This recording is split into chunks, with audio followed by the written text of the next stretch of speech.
Dumating si Senador Coco Pimentel sa pagpapatuloy ng peace talks sa Malaysia. May ulat on the spot si Joseph Moro. Joseph? Pia, ikatlong araw na ng peace talks sa pagitan ng ating gobyerno at ng Moro Islamic Liberation Front o MILF.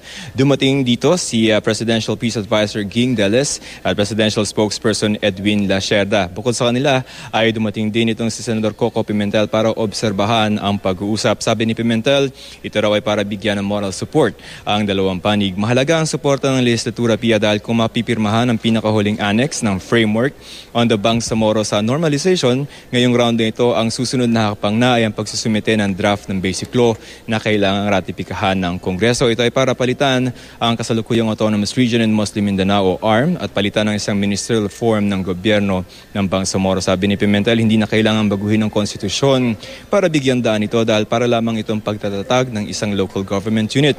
Ayon naman kay Presidential Spokesperson Edwin Lacerda ay hindi lamang para sa MILF ang peace talks na ito kundi sa lahat ng Bangsamoro groups sa Mindanao. At ayon kay Presidential Peace Advisor Ging Deles, sana ay suportahan ang magiging resulta ng pag-uusap. Kahapon, Pia ay sinabi ng magkabilang panig na malaki ang tsansang mapirmahan ang normalization annex sa round na ito. Narito ang mga pahayag ni Senator Pimentel, Secretary Lacerda at Secretary Deles.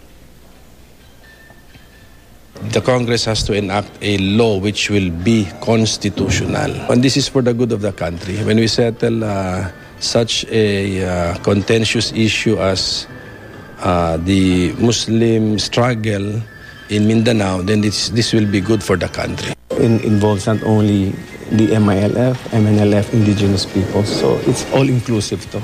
So this is a framework agreement, a peace agreement for all, regardless of where they came from. No peace process, no peace agreement has been signed anywhere in the world where there are not some people who don't want it to happen. What we are hoping is that more of the stakeholders, more of those who really care about the country, and peace is very important to the country, are going to decide, yes, we will stand up for this particular agreement.